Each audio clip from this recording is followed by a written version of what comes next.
started off as an internet radio show and recorded in the back of our local McAllister's. I don't know Yeah. if you remember, but I'm sure you do.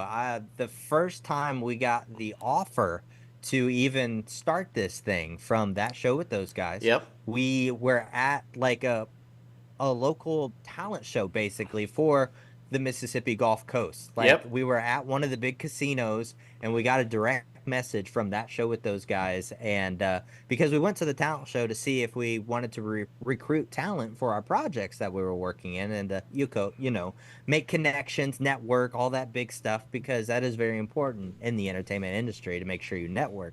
And then we got the DM and man, we were like, should we do this? Should we not? But Yeah. then after further consideration, we jumped full in, man. Yeah, yeah, and I mean, you guys know, maybe you don't know, maybe you're new listeners, new watchers, you don't know. We are a film production company, and so the whole purpose of starting this show way back in the day as an internet radio show was strictly to promote ourselves, to give some publicity and get our name out there for our film company. Our initial guests were actors that we were trying to have on our project, a film that we were working on. We had really no intention of having it go any sort of a long-term thing. It was like, hey, this is a really cool way to promote our name and get it out there, give a little bit of exposure to these actors. Cool. And it started because the reason they direct messaged us is because they had us on their show to talk about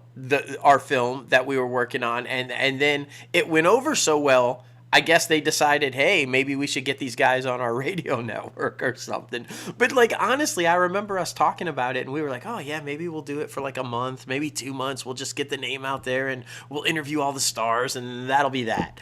And here we are, 6 full years in, starting our 7th year, and like, what? I just, when I think back about it, and first of all, guys, we had nowhere to do it.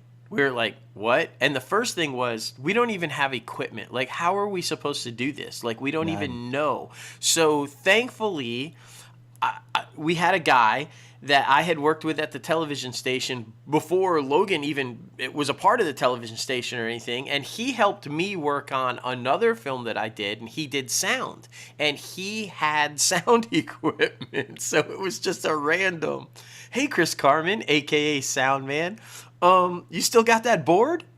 Because we're gonna do this show and we need somebody. And thankfully, huge shout out to Chris Carmen. He was all on board. He's like, yeah, man, I got the mixer, I got these mics. How many do you need? Let's do it. And so I just want to give that shout out because without that show for those guys, or with that show with those guys, and Chris Carmen, we wouldn't be here because we would have never had the platform to launch, and we would have never had the guy to get us up on the air on the radio. So huge shout out to both of those. That it's just an amazing thing.